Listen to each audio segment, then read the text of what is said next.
పెందుర్తిలో భూ కబ్జాదారులకు కౌంటర్ ప్రారంభమైందా? అక్రమ నిర్మాణాలపై ఎమ్మెల్యే పంచకర్ల రమేష్ బాబు ఫైర్. చెరువులు, కాలువలు, ప్రభుత్వ భూముల ఆక్రమణపై భారీ చర్యలకు రంగం సిద్ధం. పెందుర్తిలో భూ కబ్జాదారులకు కౌంటౌన్ ప్రారంభమైందా?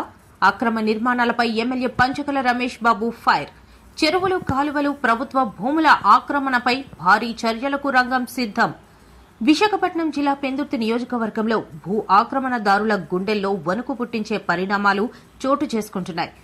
కార్మిక నగర్, తమ్మిరాజు చెరువులు, గెడ్డలు, కాలువలు, పార్క్ స్థలాలను కబ్జా చేసి అక్రమ నిర్మాణాలు చేపడుతున్నారనే ఆరోపణల నేపథ్యంలో స్థానిక ఎమ్మెల్యే పంచకర్ల రమేష్ బాబు స్వయంగా రంగంలోకి దిగారు. జీవీఎంసీ 97వ వార్డు పరిధిలో ఆక్రమణలకు గురైన ప్రాంతాలను అధికారులతో కలిసి పరిశీలించిన ఎమ్మెల్యే ప్రతి అక్రమ నిర్మాణాన్ని గుర్తించి వివరాలు సేకరించారు. గత నెల రోజులుగా మీడియాలో వస్తున్న వరుస కథనాలపై స్పందించిన ఆయన క్షేత్రస్థాయిలో పరిస్థితిని స్వయంగా పరిశీలించడం రాజకీయంగా, పరిపాలనాపరంగా ప్రాధాన్యత సంతరించుకుంది. ఈ సందర్భంగా ఎమ్మెల్యే పంచకర్ల రమేష్ బాబు ఘాటుగా స్పందించారు. తప్పుడు సర్వే నంబర్లు చూపించి నకిలీ పత్రాలు సృష్టించి లక్షలు ఖర్చు పెట్టి ఇల్లు కట్టినా చట్టం ముందు అవన్నీ చెల్లవు. ప్రభుత్వ భూములను కబ్జా చేస్తే ఎంతటి వారైనా వదిలిపెట్టాం.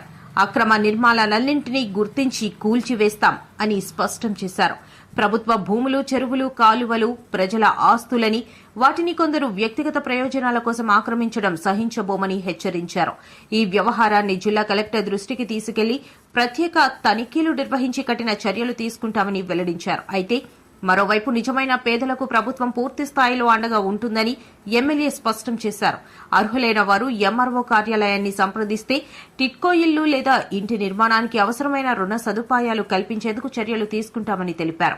పేదరికం పేరుతో ప్రభుత్వ భూములను ఆక్రమించే రోజులు పోయాయి.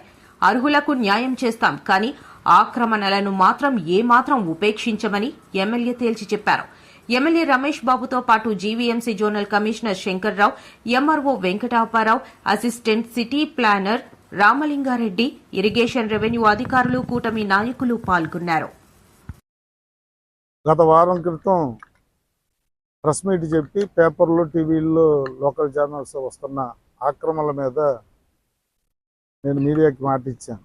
అధికారులతో ఈ శనివారం మీరు ఏదైతే ఎక్కడైతే ఆక్రమణలు అన్నారో అక్కడ మనం విజిట్ పెట్టుకుందాం అని చెప్పి ఈరోజు అన్న మాట ప్రకారం మేము కానీ, మీరు కానీ, మా అధికారులు కానీ, స్థానిక కార్పొరేటర్లు కానీ అందరం కూడా మనం దిగాం. ఉదయం నుంచి ఏదైతే మీరు చెప్పారో వాటిల్లో చాలా చోట్ల ఆక్రమణలు ఉన్నాయి. మరి గడ్డల్లో పేదవాడికి పోయి ఈ ప్రభుత్వం ఇల్లు కట్టుకుంటానంటే అర్బన్ పరిధిలో 2 సెంట్లు, రూరల్ పరిధిలో 3 సెంట్లు ఇస్తామన్నప్పటికీ చెరువుల్లో, గడ్డల్లో ఆక్రమణలు మాత్రం సహించేది లేదు. వాళ్ళని యాక్సెప్ట్ చేసే ప్రసక్తే లేదు.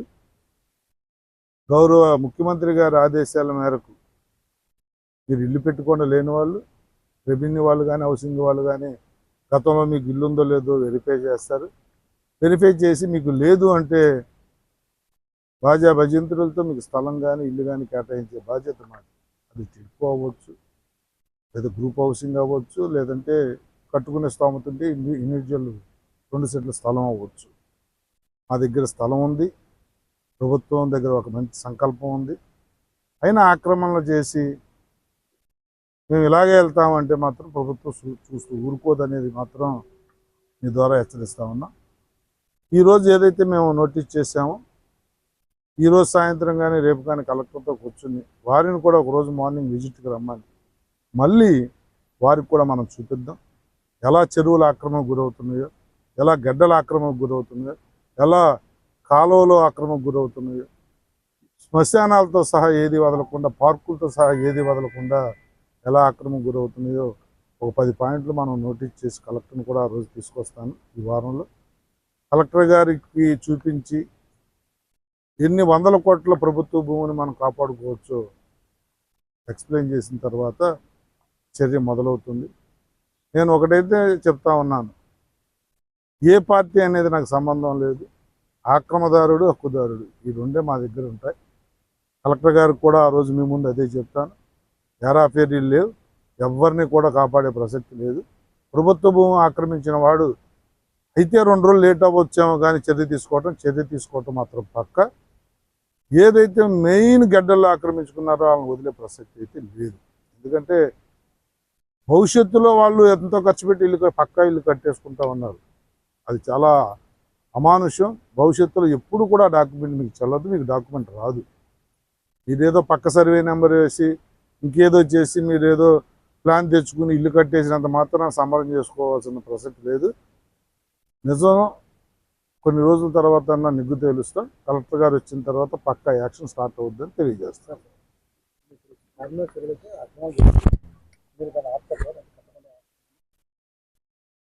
ఈరోజు మీ ముందే ఇందాక ఆదేశాలు ఇచ్చే ఎంఆర్ఓ రీసెంట్గా కట్టినవన్నీ కూడా ఈ వారంలో తీసేయమని చెప్పాం. ఆ ప్రక్రియ వద్ది. ఒకవేళ ఆ ప్రక్రియ అవ్వకపోయినా విత్ ఇన్ వీక్లో కలెక్టర్ ద్వారా వచ్చినప్పుడు కలెక్టర్ గారే వాళ్ళకి ఆదేశాలు ఇస్తారు. ఒకసారి కలెక్టర్ ప్రత్యక్షంగా వచ్చిన తర్వాత యాక్షన్ తీసుకోకపోవడం అనే ప్రసక్తి లేదు. కలెక్టర్ గారితో నేను వారాలుగా మాట్లాడటం కూడా జరిగింది. ఈరోజు దిశ మీటింగ్ ఉంది. దానికి వెళితే అంటే ఆల్రెడీ ఇది పెట్టుకున్నానని చెప్పి దానికి లేట్ అయ్యే 9 గంటలకి అది. ఒకవేళ నేను వెళ్ళేసరికి ఉంటే దానికి కూడా అటెండ్ అవుతాను. అక్కడ ఈరోజే అడుగుతాను. తప్పకుండా ఒక డేట్ తీసుకుని వస్తాం. అప్పుడు డెఫినెట్గా ఉంటుందండి. డెఫినెట్గా ఉంటుంది. ఆల్రెడీ మీరు ఎవరు అడగకముందే దీన్ని పెట్టాం. 2.5 కోట్లు శాంక్షన్ తెస్తున్నా. తప్పకుండా వాకింగ్ ట్రాక్ చేసి దీన్ని చెరువుని బ్యూటిఫికేషన్ చేసి